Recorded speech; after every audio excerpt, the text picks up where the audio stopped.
नमस्कार मंडळी. माझ्या आजच्या स्वरचित कवितेचे नाव आहे एक दुःखी स्त्री. मन मोकळे करू कुणाशी, अनेक विचार येतात मनाशी. कधी निवांत नाही बसले, नाही केली कुणाशी मैत्री, नाही केली सखी सोबती.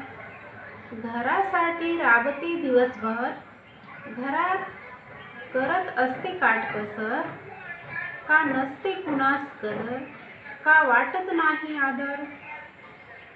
आपलं दिसत नाही कुणी, विचार करते सतत मनी. जीव ओतला सर्वांसाठी, पण नाही कुणी माझ्यासाठी. दुःख आले जरी मनास, दाखवीत नाही अश्रू कोणास. हृदय